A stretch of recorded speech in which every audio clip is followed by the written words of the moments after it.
Hello friends, आप सभी का स्वागत है एक और नए वीडियो में। आज हम लोग डिस्कस करने जा रहे हैं मास मूवमेंट के बारे में। जैसा कि हम लोग जानते हैं, आप लोग जानते हैं कि पिछले वीडियो में हम लोग मास मूवमेंट को चालू किए थे, मास मूवमेंट को हम लोग समझ चुके थे।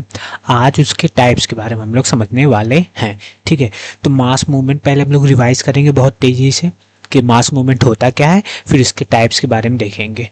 ठीक है, चलिए वीडियो की शुरुआत करते हैं। तो आज हम लोग मास मूवमेंट के टाइप्स के बारे में डिस्कस करने वाले हैं। चलिए आगे चलते हैं, डिस्कस करते हैं। पहले मास मूवमेंट को रिवाइज करते हैं हम लोग। तो जैसा कि मास मूवमेंट क्या होता है, मैं आपके लिए एकदम सिंपल वर्ड में लिख के ले आया हूँ। वो अगर आप लोग देख लेंगे, समझ जाएंगे तो एकदम क्लियर हो जाएगा कि मास मूवमेंट होता क्या है। ठीक है, तो पहले पढ़ते हैं हम लोग क्या लिखा है इस पे।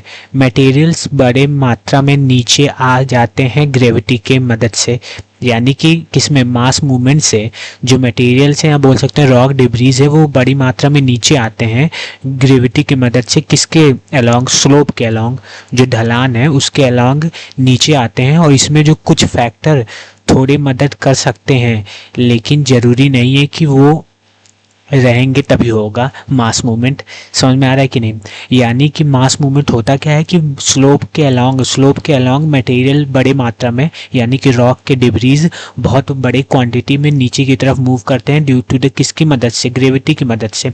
इसमें कुछ फैक्टर मदद कर सकते हैं इसको नीचे लाने में, किसको, मास मूवमेंट को। मास मूवमेंट को कराने में कुछ फैक्टर, जिसको हम लोग बोलते हैं कि इनिशिएटिंग फैक्टर, कि जो इनिशिएट करते हैं मास मूवमेंट को, तो वो फैक्टर ज़रूर हो सकते हैं, मदद कर सकते हैं। लेकिन इसका ये ज़रूरी मतलब नहीं है कि ये अगर नहीं रहेंगे, ये फैक्टर नहीं लगेंगे तो मास मूवमेंट नहीं होगा। इसका ये बिल्कुल नहीं मतलब है। यानी कि मास मूवमेंट वही है, ऐसा मूवमेंट जहाँ मटेरियल ढेर सारी मात्रा में रॉक के डिब्रीज या मटेरियल स्लोप के अलॉन्ग ग्रेविटी के कारण नीचे आते हैं। अगर कुछ मटेरियल्स किसी कारणवश नहीं आते, मतलब थोड़ा सा आ नहीं पाते, तो उसके लिए कुछ फैक्टर्स हैं जो उस मास मूवमेंट को इनिशिएट कर देते हैं, यानी कि चालू कर देते हैं। फिर उसके बाद ग्रेविटी उनको नीचे खींच लेती है, यानी कि कह सकते हैं कि फिर उसके बाद वो लोग मास मूवमेंट करके स्लोप के अलॉन्ग नीचे की तरफ आ जाते हैं। यानी कि कुछ फैक्टर इनिशिएट कर सकते हैं कभी कभी, हमेशा नहीं। यानी कि ये नहीं है कि अगर वो फैक्टर नहीं होंगे तो मास मूवमेंट नहीं होगा, ऐसा कुछ नहीं है। कौन कौन से फैक्टर हैं, वैसे तो बुक्स में कई फैक्टर दिए हैं, लेकिन मैं आपको बता दे रहा हूँ यही ये फैक्टर्स हैं। मैं पिछले वीडियो में आपको दिखाया था, वहाँ जाके आप पढ़ सकते हैं।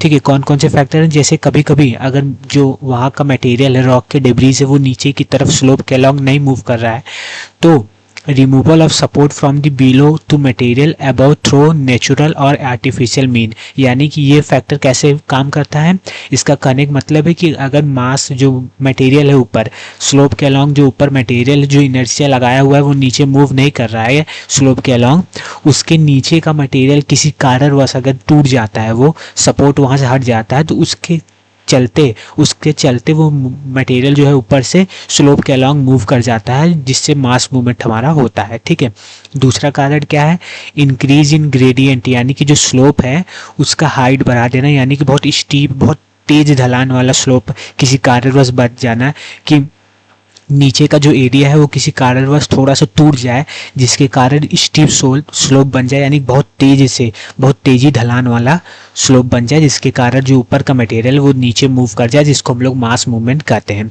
तो मास मूवमेंट का यही मतलब है कि मूवमेंट होना, किसके अलॉन्ग, स्लोप के अलॉन्ग मूवमेंट होना ग्रेविटी के कारण, किसी मटेरियल का, किसी रॉक डिब्रीज का, उसी को हम लोग मास मूवमेंट कहते हैं। कभी कभी ये मास मूवमेंट इनिशिएट नहीं होता, इसीलिए कुछ फैक्टर्स लगते हैं इनिशिएट करने के लिए, लेकिन मेन फोर्स इसमें ग्रेविटी ही है। ठीक है, तो आशा करता हूँ मैं आपको मास मूवमेंट एकदम अच्छे से समझा पाया हूँगा।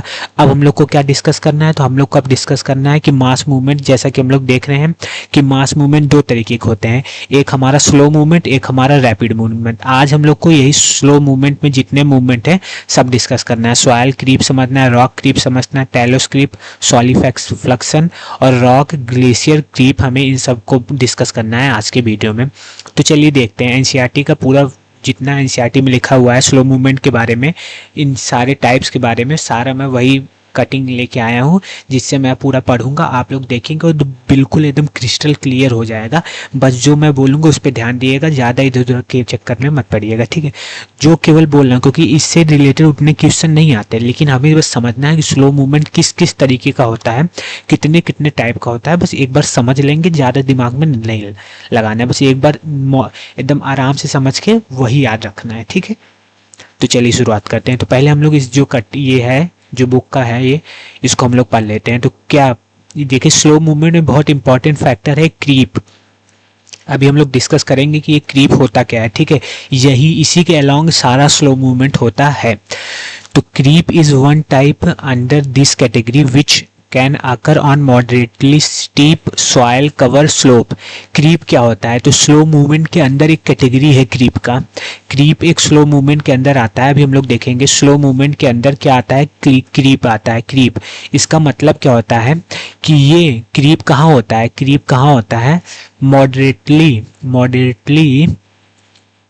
स्टीप, यानी कि बहुत तेज ढलान वाला वो नहीं है सरफेस, बहुत हल्का ढलान वाला, यानी कि ज़्यादा ढलान नहीं है, नॉर्मल ढलान है, जिससे बहुत स्लोली पार्टिकल जो ऊपर के रॉक डेब्रीज है वो मूव करते हैं। यानी कि बहुत तेज ढलान वाला सरफेस नहीं है, ये आप लोग समझिए। वहाँ पे क्रीप होता है और ऐसे एरिया, ऐसे स्लोप पे होता है जहाँ सॉयल हो। मेनली सॉयल के अलॉन्ग ही क्रीप होता है, लेकिन ऐसा ज़रूरी नहीं है कि बस केवल सॉयल जहाँ कवर्ड हो, जहाँ सॉयल पाया जाए वही क्रीप हो। क्रीप रॉक जहाँ पाया जाता है वहाँ भी होता है।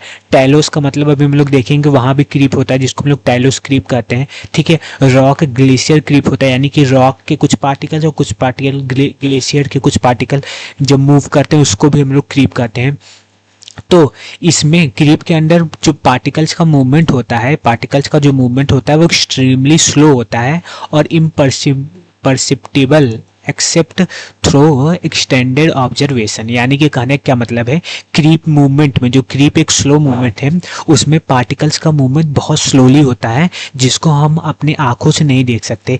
पता कैसे चलेगा? तो मैं आपको बताता हूँ, एक फिगर से आपको मैं समझा देता हूँ, ठीक है। अभी समझाता हूँ, तब से आगे हम लोग पढ़ लेते हैं।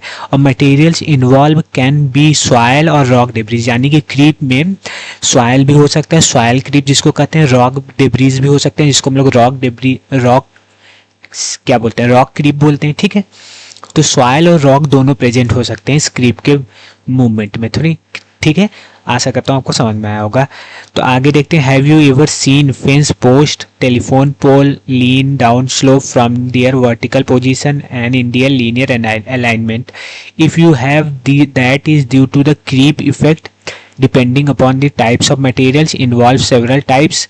क्रीप सॉयल क्रीप हो सकता है, टैलोस क्रीप हो सकता है, रॉक क्रीप हो सकता है, रॉक ग्लेशियर क्रीप हो सकता है।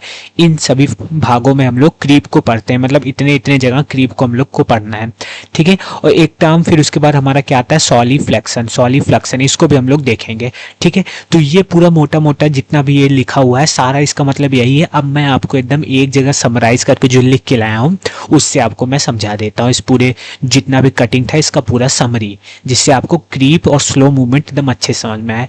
तो चलिए समझते हैं पहले क्रीप क्या है। तो जैसा कि मैं आपको बताया कि एक तरीके का स्लो मूवमेंट है जो मॉडरेटली स्टीप जगह, यानी कि बहुत तेजी वाला ढलान नहीं है, बहुत हल्का ढलान का जो सरफेस है वहाँ होता है, और सॉयल जहाँ पाया जाता है वहाँ ये क्रीप का मूवमेंट होता है। क्रीप एक स्लो मूवमेंट है, ठीक है।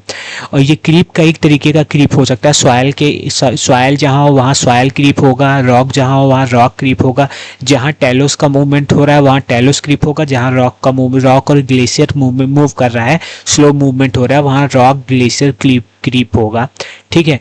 टैलोस का क्या मतलब होता है ये हम लोग देख लेते हैं, ठीक है। तो इसका मतलब होता है स्क्री हम लोग कुछ दिन पहले पढ़े थे कि रॉक का जब छोटा छोटा पार्टिकल कुछ बहुत शार्प एंगल के फॉर्म में अगर टूट के अलग होता है उसी को स्क्री बोल सकते हैं। या तो ऐसा समझ सकते हैं कि माउंटेन के नीचे जो छोटे छोटे रॉक पाए जाते हैं, छोटे छोटे जो रॉक पाए जाते हैं उसी को हम लोग क्या करते हैं, टैलोस कहते हैं, ठीक है, टैलोस कहते हैं, ठीक है।